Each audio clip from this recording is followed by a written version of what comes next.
it's time to sit back and relax with your favorite drink. And listen.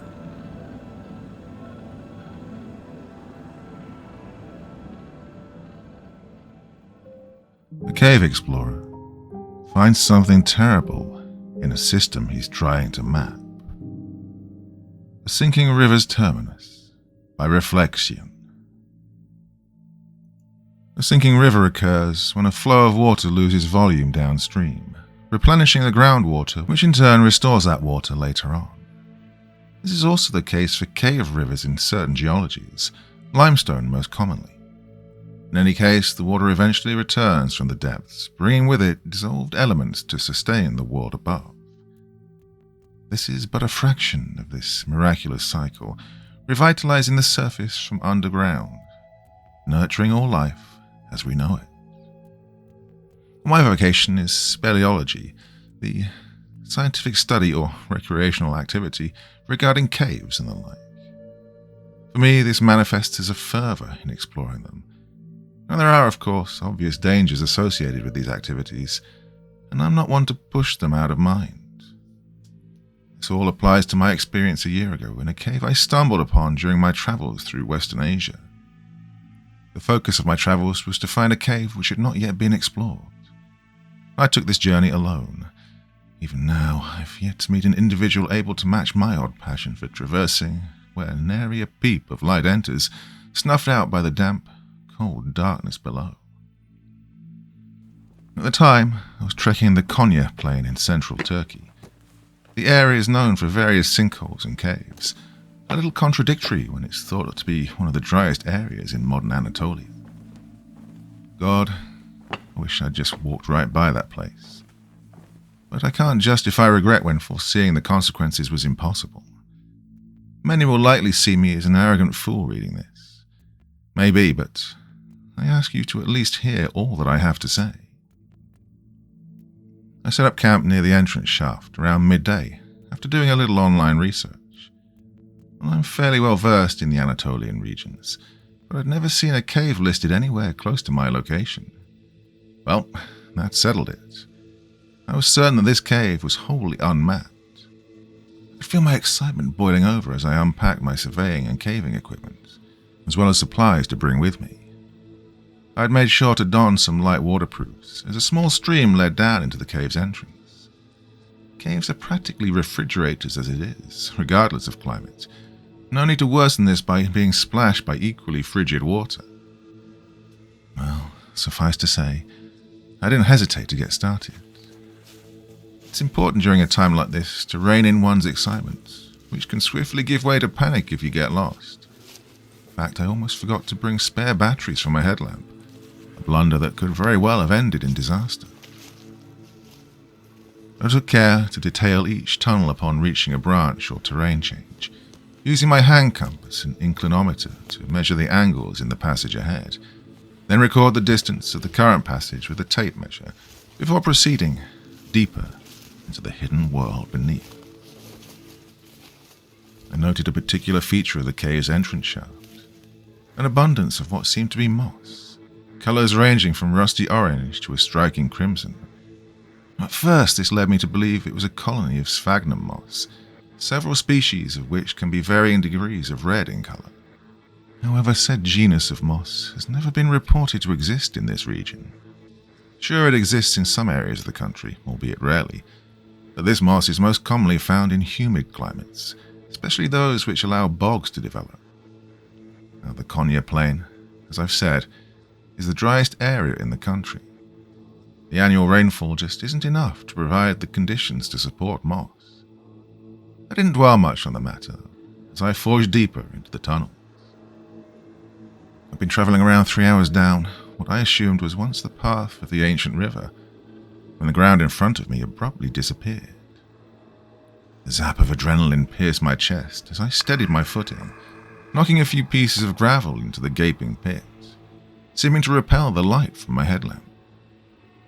Crouching low to the ground, I peered over into the round abyss, revealing near vertical walls extending down, well past my reach of vision. Honestly, that was something that even now I can't figure out. Of all my knowledge of caves, I was aware of nothing that could detail how this shaft had formed. It was too angular, too straight, too sudden. Of course, I'm not an idiot. I didn't have the equipment to explore it at hand, and really the whole experience had put me off any desire to know where it led. I decided to retreat to the last branch with the use of my handwritten map, continuing down the sprawling passages ahead with the utmost caution. To my relief, I found nothing which compared to that pit of light-eating darkness. After another couple of hours, I decided to call it a day. I was satisfied with my progress, and to be frank, I already missed the sun on my skin, however sweltering it might be. Something about that shaft had rattled me, but the fact I'd almost been too late to see it was a good justification. After a smooth journey back, I was momentarily blinded by the sun, now close to the horizon. I pored over my map, on which I'd not yet added any verticality. You try drawing a reliable map in 2 dimensions surrounded by cold darkness, let alone in 3. I let out a deep sigh as I gazed upon the landscape around me. The beauty of our planet has rarely ceased to instill a deep sense of peace in my heart, no matter where I am. The golden tall grass flittered gently in the late afternoon breeze as I finished a bottle of water. One part of me is grateful for being able to experience these moments. Another part endlessly yearns for more. And I'm glad that this is what makes me, me. Following the short-lived serenity, I packed a small bag and ventured back to a village I'd passed on the way here to stock up on food and water. It was far removed in contrast to those I'd grown up around. Children played and ran free in the dusty streets, passing cars being a rarity. Farm produce, vibrant in their colors, sat nestled in wooden stalls attended by wind-beaten men and women. At this time of the day, the people sat and drank tea together. None of that milky nonsense, only a warm and sweet brew into which thyme was sometimes added. Despite the nation being such tea lovers, they were a great factor in the introduction of coffee to the Western world. Credits to Ethiopia, though, for its discovery. I was drawn to a small, open front store, seeing the cooled bottles of water and the packaged food that was practical for travel. The residents here knew fragments of English, but I'm fluent enough in Turkish to translate our conversations for the most part. Good evening, sir. My name's Quint. Nice to meet you, I greeted the shopkeeper. You're not from around here. What brings you to this area? He replied with a hearty yet tired voice. He bore a wide salt and pepper moustache and a pair of rectangular glasses. Well, my friend, I'm a traveler. I travel across the world. It's my passion, I said, gesturing toward the street outside. You, come with friends? He asked, with kind curiosity. No, just me here. My head works better alone. I look for unknown caves so I can explore them and map them. His smile wavered then. A faint change, but a change nonetheless. The old man asked, this time in a quieter and lower tone. You have, you found any you like? He laughed a little, but his voice was not so full of life this time. He exuded a worry as he awaited my response. I have. Just down the road, actually. Hey, is it okay if I camp nearby? I've already explored a lot and I need to rest so I can go back in tomorrow. At this, the store owner's voice dropped much more obviously this time, lip trembling slightly and brow wrinkled in a mixture of fear and pity. You should not go to that place. It's an evil place since long ago. It should be forgotten. Blood was spilled by our ancestors for a reason. Don't undo their work, I ask you. A resonating shiver ran down my spine. My thoughts jumped back to that deep hole I'd discovered. It was as if the memory was forcefully pushed to the front of my conscious mind. I stood for a moment, contemplating what possible response such a proclamation could warrant. Your ancestors? I asked, unsure if this was the right question. Not mine, but of the land," he muttered. "Hittite." Well, I'm not much of a history aficionado, but I recognize the word to refer to the Hittite Empire from around 3,000 or so years ago. That's probably inaccurate, but that's of little importance now. Well, I nodded slowly, feigning contemplation, then resolved that the beliefs of the man in front of me were just that, beliefs. I had my own as well, of which one was that I would not be dissuaded from returning, however oppressive and suffocating the cave might feel. Though I'd be lying if I said his words didn't rouse a faint sinking feeling in my gut. "Okay, my friend. Well, I'll pack up and leave tomorrow, but I must rest for now and get supplies," I lied. I turned and perused the wares. After a moment, I returned to the counter with water bottles and various packets of cereal bars and powdered soups. Then, with a quick, "Thank you, my friend," I left the store and made my way back to camp. The sky had darkened and the streets were stifled. Not quite silent, but like a blanket had been laid over the whole place. I doubt it was anything more than mild paranoia given the events of the past day. Arriving back at my tent, a creeping anxiety overcame my body upon seeing the gaping hole in the rock face ahead. A little fear is not uncommon in such environments, but this felt different. People had, supposedly, stood on the very ground I found myself standing on at this moment, and during all the time between, so had the cave. Patient and steadfast, outlasting whole generations and many more to come. I briskly entered my tent and zipped it up, feeling a little ease wash over me. No scorpions or camel spiders came for a sleepover this time, so I couldn't complain. After all, this is what I wanted to do, wasn't it? My calling, or something like that, you know. I was thankful at least for the temperate climate, though. Still, that cave, it felt alive in a way. Not in the sense that it housed a variety of life, which was already evidenced to some degree by that moss coating parts of the entry shaft. No, more like the cave opening itself had a tangible presence that could be felt through the thin fabric covering me. Like a great black eye observing my every move, watching for the moment I pulled the zipper down to go outside and heed nature's call. Well, after some tossing and turning, I managed to doze off and claim my well-deserved recharge. Part 2. I woke around 7:30. The night had been merciful and nightmare-free. I put on some cargo shorts and a tank top and then left my tent, which was almost an oven at this point due to the morning sun. I brewed a pot of coffee using a gas stove and tore open a fruit and nut bar, musing over my plan for the day. I'd marked any branching tunnels I'd seen along my previous path with red dots, and I took some time to marvel at the fruits of my last trip. It felt as if I were holding the cave itself in my hands. This time I made sure to bring some rope, as well as a few carabiner clips and several self-driving bolts for use with a bolt driver. As well as spare batteries, I realized with a small shock that previously I'd not brought a backup lamp with me. After packing one, I set off once again into the water-hewn passages.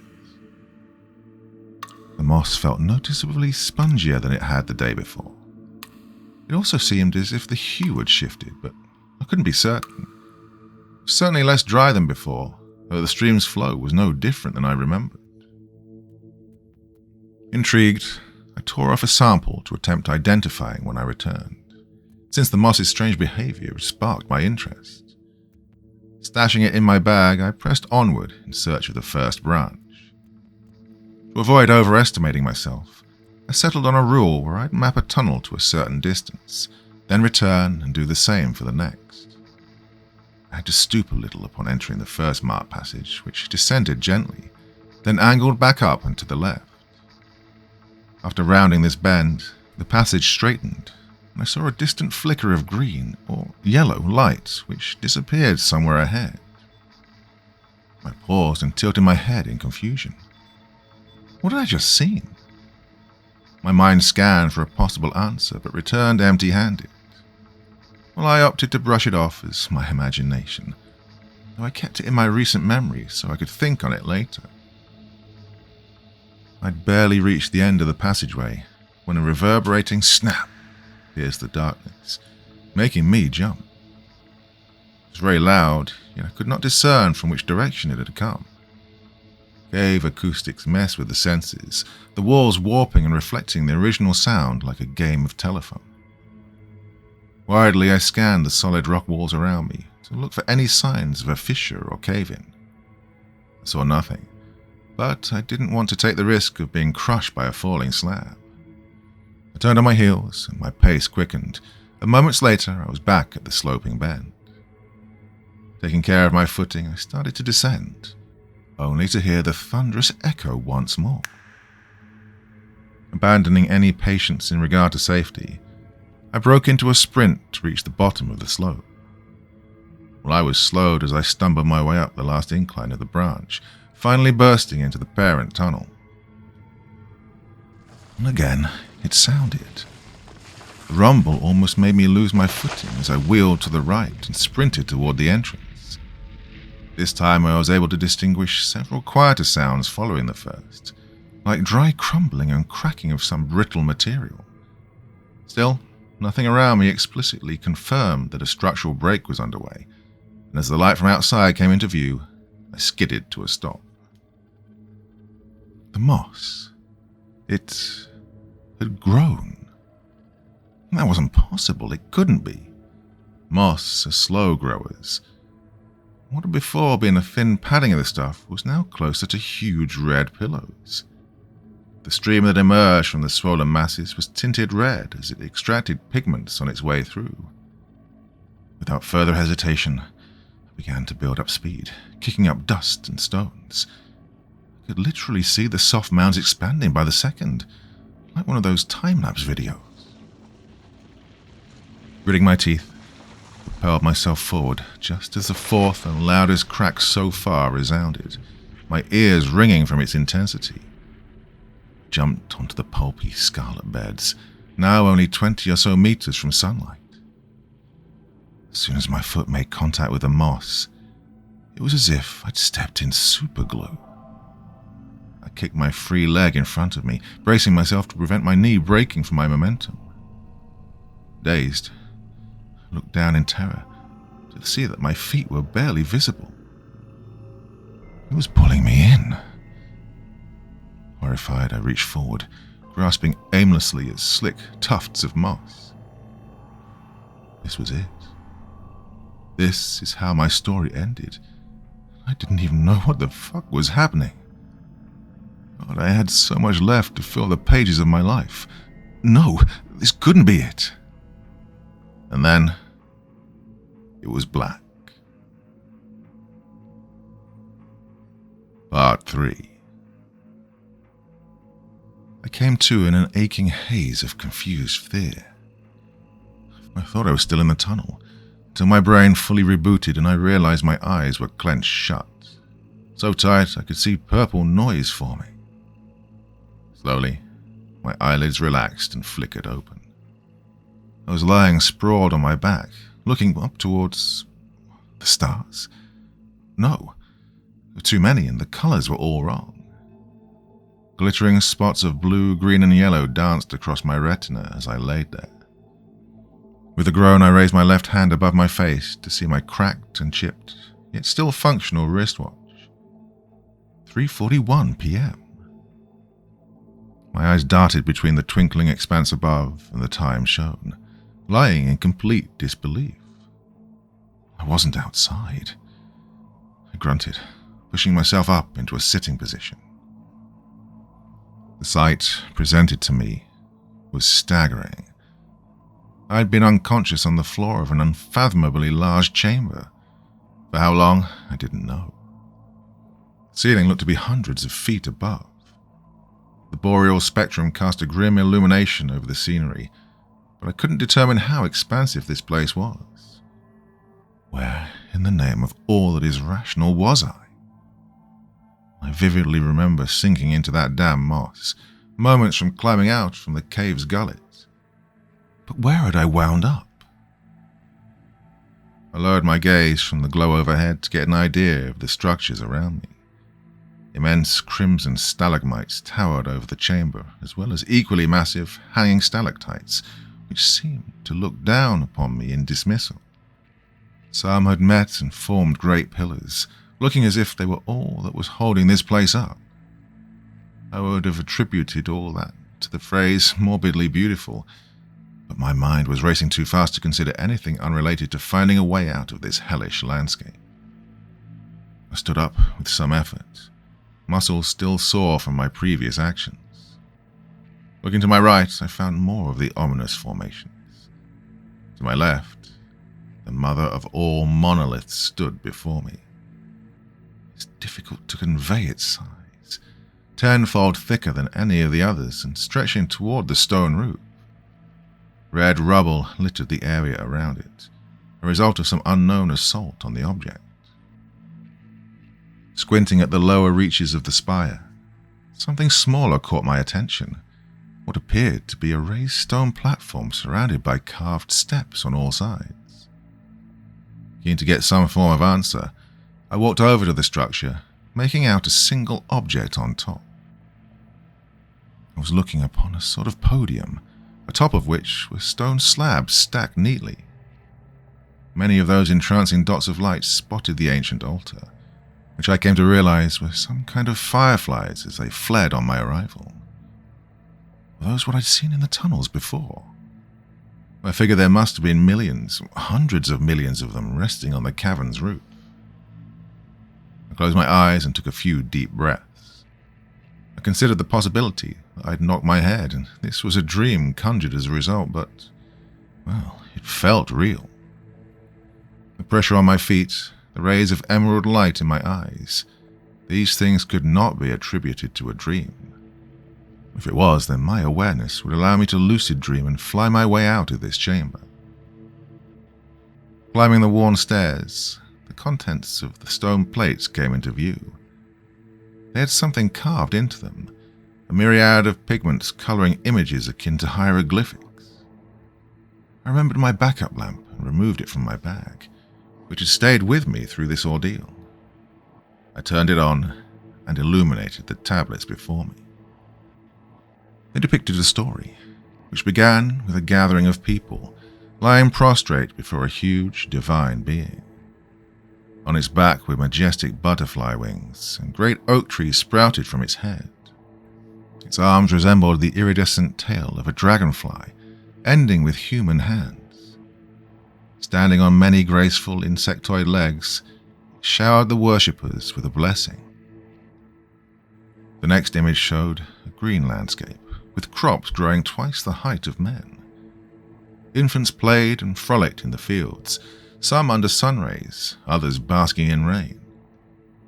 For a brief moment I thought back to that shop owner, and what he'd said about the land's ancient denizens.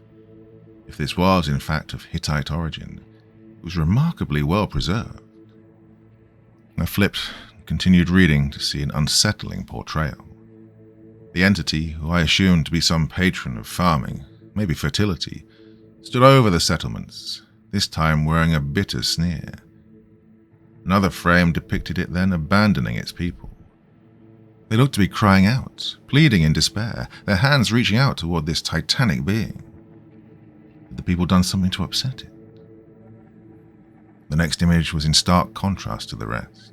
The same landscape as before, but this time the sky was blazing, the ground dry and cracked. The once lush fields were withered, and the folk who'd been dancing in ecstasy were now sullen and bony. Underneath this was... God, I'll just describe it. Men stood, naking, revealing what I can only describe as widespread castration. Jeez, I was nauseous even looking at it. It's like all their parts had become gangrenous in various states of progression. Some were fully castrated, others only half. Among them were an equal number of mothers who wailed over stillborn children, and all shared the same gaunt, malnourished stature. I stepped back for a moment, catching my breath. I'm not generally squeamish, but this was something else entirely. How could a deity allow any of this to happen? I returned to the pedestal and quickly overturned the tablet in morbid apprehension. The next illustration showed earthquakes ravaging the towns and villages, and rivers which had been impossibly bent askew from their beds and diverted elsewhere. True Armageddon, if I'd ever seen it told. I was about halfway through when a splintering crack tore through the ambience. I immediately correlated that noise to what I'd heard in my flee from the tunnels. A deep sense of dread grew, winding its way up and throughout my skeleton. I couldn't at first identify the source, but the answer presented itself before I had the chance to try. I sank in awe as a great chunk of the scarlet mountain before me had broken off. The scale of the landscape made the boulders seem to fall in slow motion. Finally, the hunk of maroon rock drove into the ground with such force that I could feel the earth tremble beneath me. I leant on the pillar, paralyzed for a moment. A cloud of brown dust plumed from the site of impact, which I hoped I was upwind of. I had enough problems at the moment. I didn't need particulate lung disease as another. Allowing my heart rate to subside, I looked back down at the tablets. Following the doomsday imagery, there was some kind of official gathering. Many of the attendants wore robes and were discussing something in a heated debate. To the right, a recipe for something was inscribed. The characters of the long-dead language meant nothing to me. All I could do was attempt to follow the accompanying illustrations. The first displayed 5 men, bleeding into a pot. Their robes featured colorful artwork depicting gods, men, and various symbols. It made me think these were holy men, priests, shamans maybe. The pot was full to the brim, and the next image showed the people preparing a fire and placing the pot on a hanging cradle above it. Next, an arrow was set ablaze with flammable liquid, then dunked into the boiling blood. The final step revealed the arrow, removed from the blood, burning with a crimson flame, its shade heavily emphasized. Another air-rending clap demanded my attention, this time closer and much higher up. As the crumbled mass fell away, something became visible underneath, with a contrasting dark green texture. The fragment shattered against the ground, an even larger cloud of orange dust billowing out into the air. Heart drumming in my ears, I looked back down to the tale of biblical carnage. On the next tablet, a priest stood at the mouth of a cave, facing outwards. It couldn't be. It was. The shape had already been ingrained into the folds of my brain. It was identical. Close to full-on panic at this point, my eyes drifted to the lower portrayal. The creature from the beginning stood leagues above the congregation, bathing them in its shadow. Pure malice and rage were its expression. I felt it was addressing me directly. Splintering rumbles now rising in a terrible crescendo. I flipped the slab to reveal the final page. The burning arrow was shot by a bowman into the deity's left shoulder. I could almost hear its howls as its very being was separated into 2, one bursting with the same glorious light seen at the start, and the other a putrid, twisted mockery of divine power. The abomination was poured into the cave along with the arrow, swallowed whole by the earth itself. I'll never be able to rid my memory of the final scene. Cattle, goats, and even people were being sacrificed en masse, their blood forming a gushing torrent which drove its way into the cave. The river was shown seeping through the rock into an immense chamber, where it showered down onto the vile, writhing being. It encircled the creature in a sanguine whirlpool, constructing around it as its appendages flailed around. Blood. God, these enormous towers were made of blood. How? There was way too much of it. How many were drained to leave such an unimaginable amount of blood? And for that matter, why blood? It hit me then. That moss I'd seen. Of course, it wasn't some offshoot of sphagnum moss. It was another unremarkable species that had been tainted by the blood of the masses. Part 4. I was emptied of thought when a sudden, deep, menacing rumble vibrated through the entire cavern. This was different. It pounded its way through into the core of my being. Impending doom manifested, and I rose my head meekly above the altar. That dark patch I'd seen before, it was moving, oscillating back and forth. All of a sudden, the roaring tremor ceased, and I saw an eye. At least I assumed that's what it was, but it bore little resemblance. A deep depression in the mottled surface, shaped like a diamond with concave edges, contained a small point of light that was emerging from the darkness, intensifying until a blinding marble gazed down at my puny form.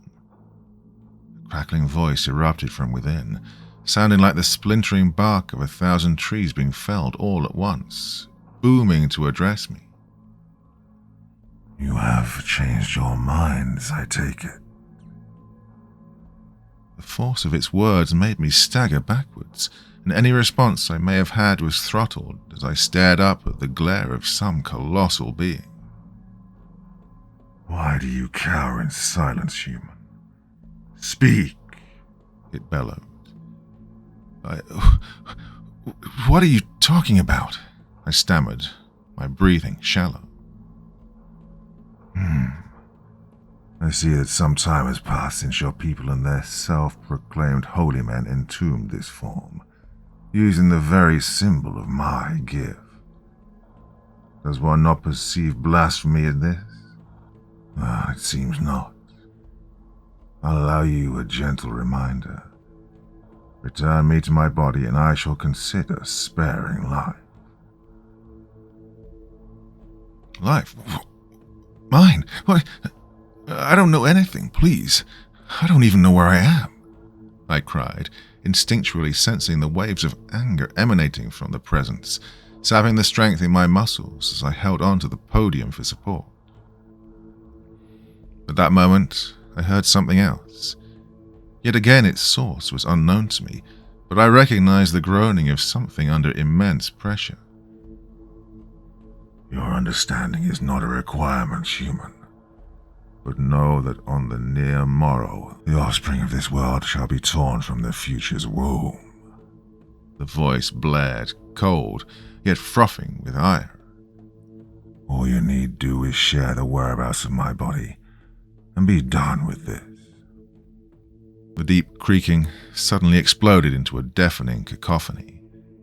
A jet of broken rock, blood rather, shot out into the air from the rear, the force sending shards far into the distant blackness in an instant. What I saw next, I wish could be wiped from my memory, but I don't think anyone could forget what then emerged. A vast appendage extended from behind, unfurling in all its awful might. The only way I can describe it was primordial. It looked something akin to one of the raptor-like pedipalps of a whip spider, rough and covered in bumps, terminated in a collection of extremely long, sharp barbs. It swung around to the front with a speed that wasn't physically possible for something its size. The nauseating stench of a charnel house then permeated my nostrils as I watched in disbelief as the demonic appendage began scraping away at its prison. Wait, please, stop, I sputtered, words cascading from my lips before I even had time to think of them. I don't know where your body is.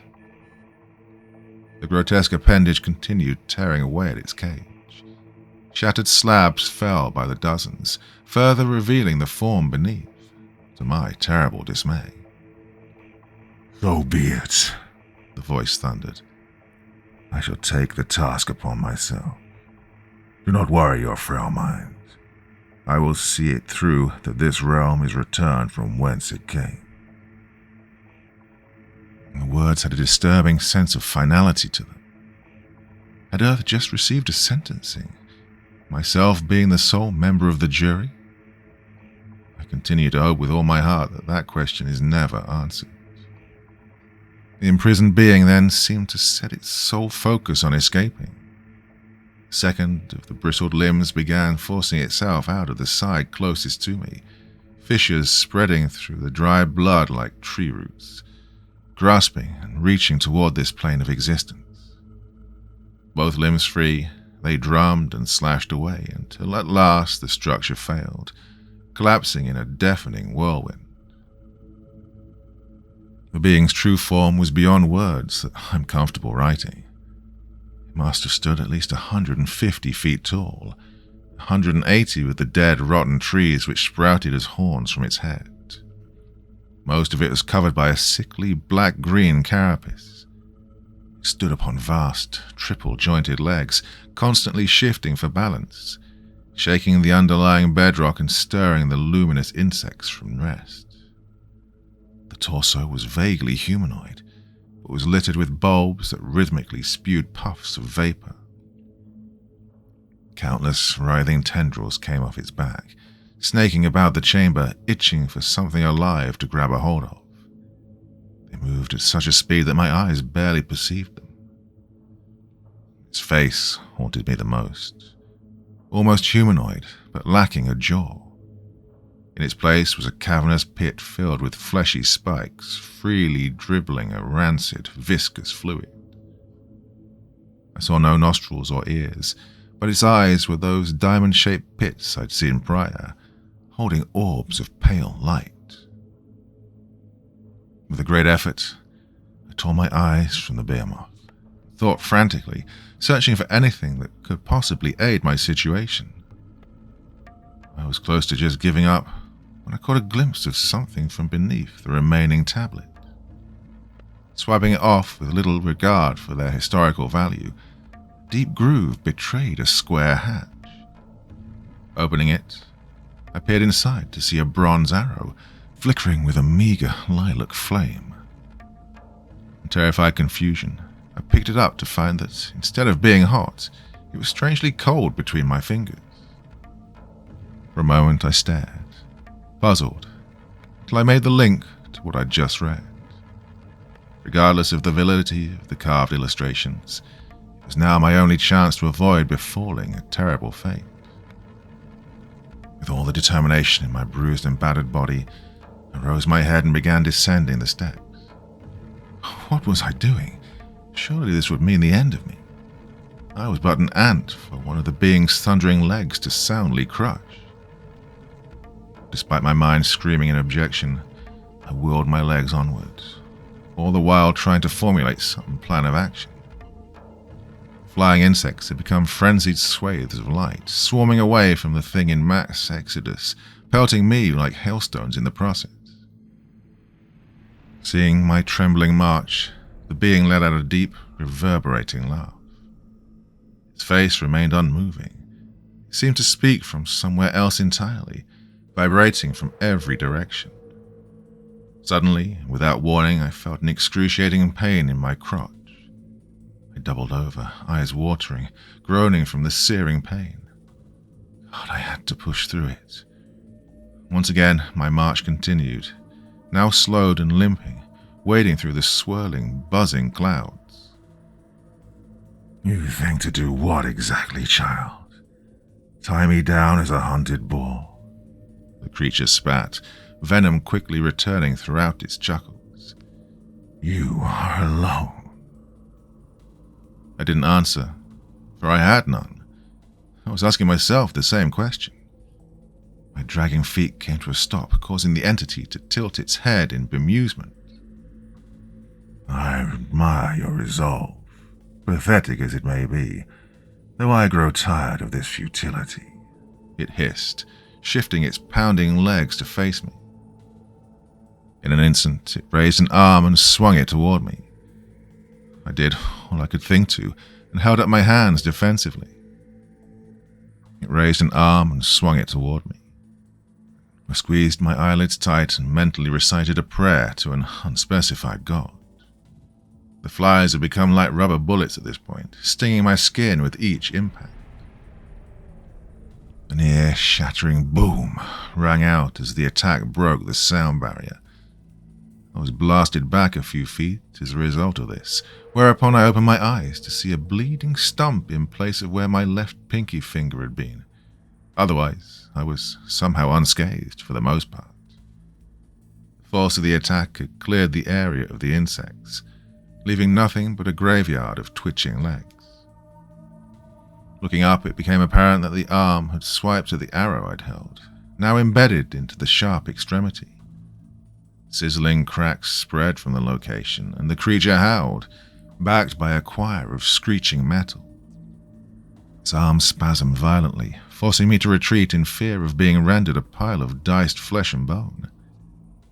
After a time of stumbling, I tripped and fell onto the cold floor.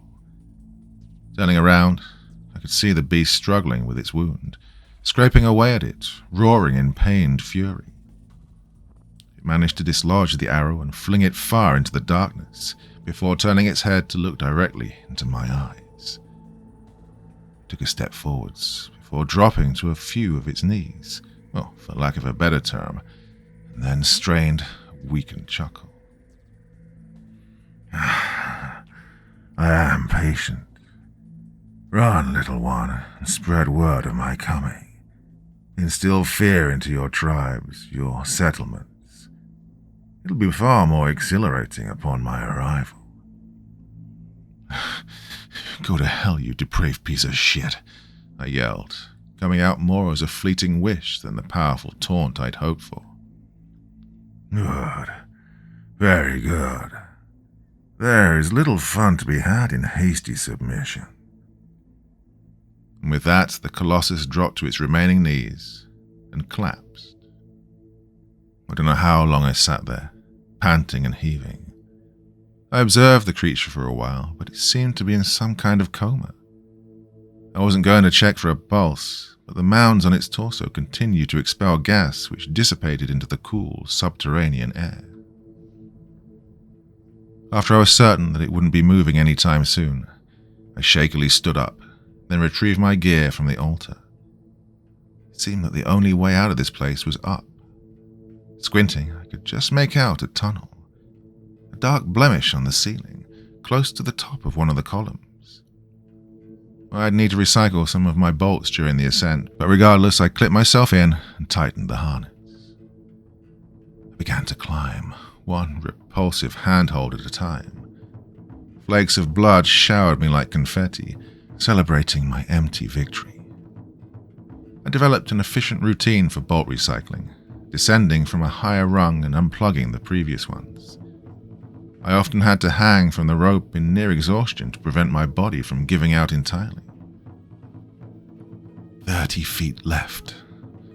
Multiple bolts had already slipped my grasp and tumbled back into the hellscape below. I tried to avoid this, though my recently severed finger didn't help. It might have been my tired mind, but I could swear I heard distant rumbles coming from all around. I blocked out any implications regarding the dozens of other scarlet obelisks, nearing the final stretch before reaching the opening. Finally, after more than 200 feet, I clambered into the tunnel I hoped would lead to salvation. It extended upward another 50 or so feet before my fingers grasped the rim of the shaft's opening. It took a moment to reorient myself to my surroundings, after which I realized where I was. The dark pit, whose discovery had shaken me up the day prior. I crawled my way in the direction out of this nightmare. My knees were cut and scraped on the sharp gravel that scattered across the floor, but I persisted nonetheless. While more bearable now, the pain still lingered in my groin. I refrained from examining the damage as I scrambled my way out. Near the cave's entrance, I was worried initially, seeing no daylight, and I checked my watch to see it was almost 8 p.m. I could taste fresh air, feel the cool stream running past my knees and ankles, washing away the blood and grime. It was like drinking a glass of ice water on a hot day. After moving closer, within range of my almost dead lamp, the moss was mostly gone, a few dry scraps left clinging to the walls. A relief, to be sure. On the verge of passing out, I hauled myself past the entrance with a grunt and flopped onto my back, gulping long, deep breaths from the night air. It was nice to see the stars again, instead of a colony of cave-dwelling fireflies. My senses had now calmed enough to again be accepting of smells, and the distant scent of iron and smoke became apparent. I'd had my fill of curiosity, and I pulled myself inside my tent, allowing myself to wane into a deep slumber. Part 5. I packed up my belongings the next day and cut my trip short. I just didn't have the strength nor the will to pursue any further ventures. After some disinfectants and bandages, I returned my rental car and bought a ticket home for the same day. It was surreal, to say the least, sitting amongst fellow plane passengers in their blissful naivety, knowing what I'd seen yet surely couldn't speak upon, lest I be shot down with pitied looks and quiet dismissal. The journey home was inconsequential, the usual work or life worries I may have otherwise had, eclipsed by my experience. I immediately visited my doctor, who inquired on my missing finger. I had come, however, in regard to the frequent pains in my lower back and genital region, which hadn't ceased since the day I left. Well, of course, no diagnosis was made. All the doctor could say is that the blood flow in those areas had drastically decreased, and that necrosis was a possibility. I mean, I wasn't planning on kids, but it might have been nice to preserve the option. I was prescribed some pain meds and sent on my way, for the moment. Months later, still haven't reached any substantial conclusion. There's no closure to be had. I did some research on the ancient Hittite mythologies, and I have in fact found something that seems similar to what I'd held witness to. The tale follows a deity by the name of Telepinu, whose desertion led to a similar sequence of events. It ends with a priest banishing the god's anger to the brass containers in the underworld, from which naught returned. And that's where the similarities end, though. It didn't seem like a demon, nor angel or god, but something else entirely. The impurities and flaws of a deity-given form. For one reason or another, I feel that the other bloody monuments in that place may not have been empty. Maybe this process had repeated many more times than I could comprehend. If so, what of these divine beings who were purified? Where have they gone? Ascended to someplace else? I don't see them anywhere on Earth. So if anyone believes this, stock up on canned goods and other non-perishables. As time passes, it grows harder and harder to quell my hunger and thirst, though I don't starve. Procreate while you can, or not. There is a school of thought which says that it would be a mercy to spare our children the terrors which will inevitably break their shackles, and curse those children and their children's children forevermore. The earth has been nothing more than a cleansing site for those above us, allowing them to reach greater heights, and all the filth and depravity that remains has been left for us to inherit.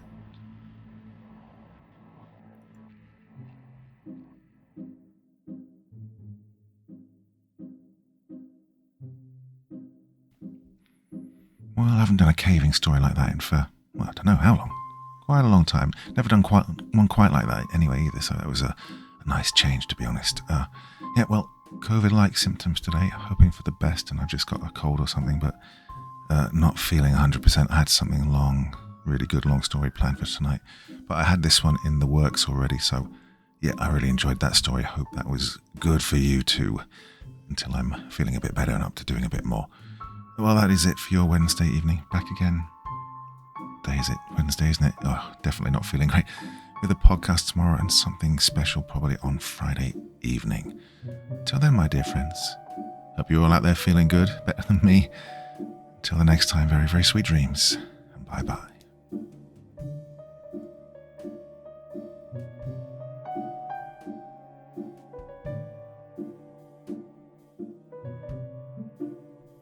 Thank you so much for taking the time to listen to this story today. Really means a lot to me and to the author of the story, of course. Well, if you want to know more about me, I'm pretty much everywhere on social media. You can find me on Facebook, Twitter, Instagram. You can download my music on SoundCloud. I've got a Patreon if you feel like. Throw me $1 or $2. Very much appreciated. And of course, on Reddit, I have a place where you can leave stories if you want me to read one that you've written. Well, hoping to see you all again very soon. Till then, sweet dreams. Bye-bye.